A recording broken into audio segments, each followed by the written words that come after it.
Good morning, everyone.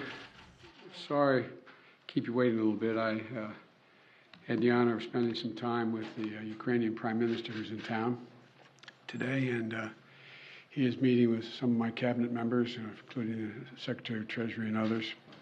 And we had a good discussion.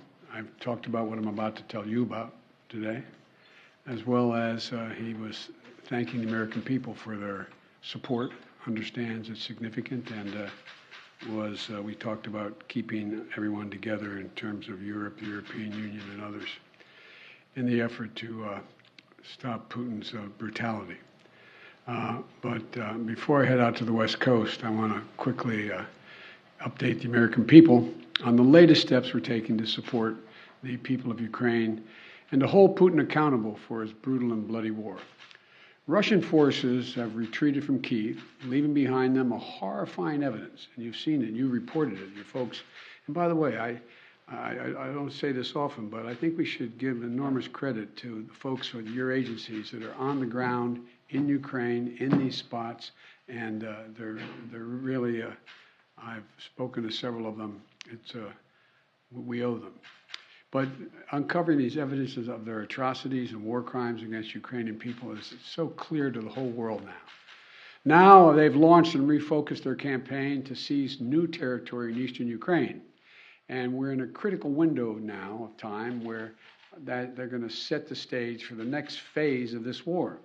And the United States and our allies and partners are moving as fast as possible to continue to provide Ukraine the forces that they need, the weapons they need, the equipment they need, their forces need to defend their nation.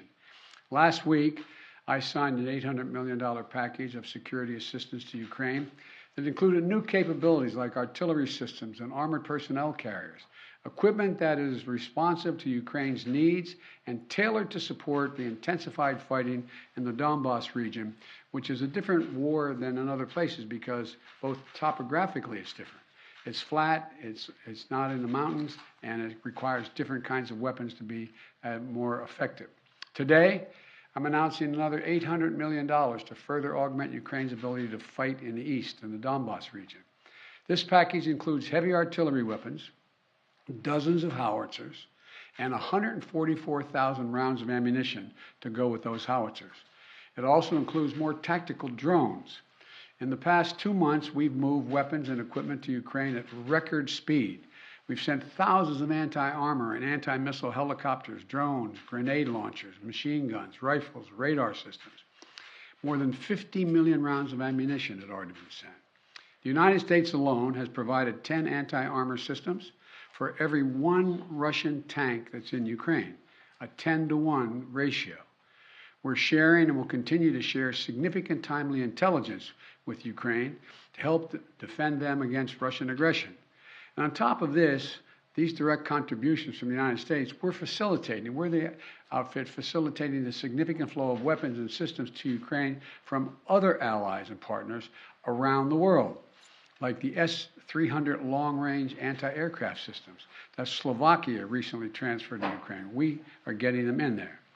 We won't always be able to advertise everything that our partners are doing to support Ukraine and its fight for freedom, but to modernize Teddy Roosevelt's famous advice, sometimes we will speak softly and carry a large javelin, because we're sending a lot of those in as well.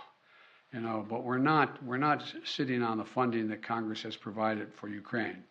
We're sending it directly to the front lines of freedom, to the fearless and skilled Ukrainian fighters who are standing in the breach.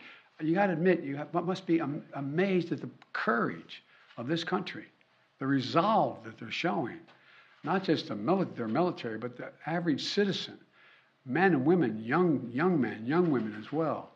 It's, the sustained and coordinated support of the international community, led and facilitated by the United States, is a significant reason why Ukraine is able to stop Russia from taking over their country thus far. Every American taxpayer, every member of our armed forces can be proud of the fact that our country's generosity and the skill and service of our military helped arm and repel Russia's aggression in Ukraine, to beat back Putin's savagery that tried to seize Ukraine's capital and wipe out Ukraine's government. The Battle of Kyiv was a historic victory for the Ukrainians. It was a victory for freedom, won by the Ukrainian people with unprecedented assistance by the United States and our allies and our partners. Now we have to accelerate that assistance package to help prepare Ukraine for Russia's offensive that's going to be more limited in terms of geography, but not in terms of brutality. Not in terms of brutality. Combined with our recent drawdowns, it will ensure a steady flow of weapons and equipment into Ukraine over the next few weeks. However, with this latest disbursement, I've almost exhausted the drawdown authority I have that Congress authorized for Ukraine in a bipartisan spending bill last month. In order to sustain Ukraine for the duration of this fight, next week I'm going to have to be sending to Congress a supplemental budget request to keep weapons and ammunition flowing without interruption to the brave Ukrainian fighters and continue to deliver economic assistance to the Ukrainian people. My hope is, and my expectation is, Congress would move and act quickly. And I want to thank the Congress, Democrats and Republicans, for their support for the people of Ukraine. Our unity at home, our unity with our allies and partners, and our unity with the Ukrainian people is sending an unmistakable message to Putin. He will never succeed in dominating and occupying all of Ukraine. That will not happen. In addition to bolstering Ukraine's resistance on the battlefield, we're also demonstrating our support for the people of Ukraine. Today, the United States is announcing that we intend to provide an additional $500 million in direct economic assistance to the Ukrainian government. This brings our total economic support for Ukraine to $1 billion in the past 2 months. This is money the government can help use to stabilize their economy, to support communities that have been devastated by the Russian onslaught, and pay the brave workers that continue to provide essential services to the people of Ukraine. You know, these past weeks have seen a terrible human cost of Putin's ambition for conquest and control. Approximately two-thirds of all Ukrainian children have been displaced from their home. More than 5 million Ukrainians have fled their country. It's an absolute outrage. The idea this is happening, approaching the second quarter of the 21st century, is just, Last month when I was in Europe, I announced that the United States would welcome 100,000 Ukrainians so that we share in the responsibility of supporting Ukrainians fleeing Putin's war machine. We've already welcomed tens of thousands of Ukrainians to the United States, and today I'm announcing a program, Unite for Ukraine, a new program to enable Ukrainians seeking refuge to come directly from Europe to the United States. This new humanitarian parole program will complement the existing legal pathways available to Ukrainians, including immigrant visas and refugee processing. It will provide an expedient channel for secure legal migration from Europe to the United States for Ukrainians who have a U.S. sponsor, such as a family or an NGO. This program will be fast, it will be streamlined, and will ensure the United States honors its commitment to go to the people of Ukraine and need not go through our southern border. We're also continuing to ratchet up the pressure on Putin and further isolate Russia on the world stage. Yesterday, the Treasury Department rolled out additional measures to crack down on the entities and individuals attempting to evade our unprecedented sanctions, not just ours, but throughout the West. Today, I'm announcing that the United States will ban Russian-affiliated ships from our ports, as they did in Europe. That means no ship that sails under the Russian flag or that is owned or operated by a Russian interest will be allowed to dock in the United States port or access our shores. None. This is yet another critical step we're taking in concert with our partners in the European Union, the United Kingdom, Canada, and further to deny Russia the benefits of international economic system that they so enjoyed in the past. We don't know how long this war will last, but as we approach the 2-month mark, here's what we do know. Putin has failed to achieve his grand ambitions on the battlefield. After weeks of shelling Kyiv, Kyiv still stands. President Zelensky and his democratically elected government still remain in power. And the Ukrainian armed forces, joined by many brave Ukrainian civilians, have thwarted Russia's conquest of their country.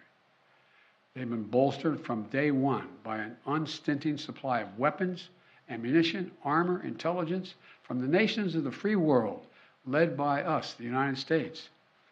As Russia continues to grind out the military advances and their military advances and the brutalities against Ukraine, Putin is banking on us losing interest.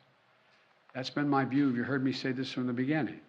He was counting on NATO, European Union, our allies in Asia, cracking, moving away.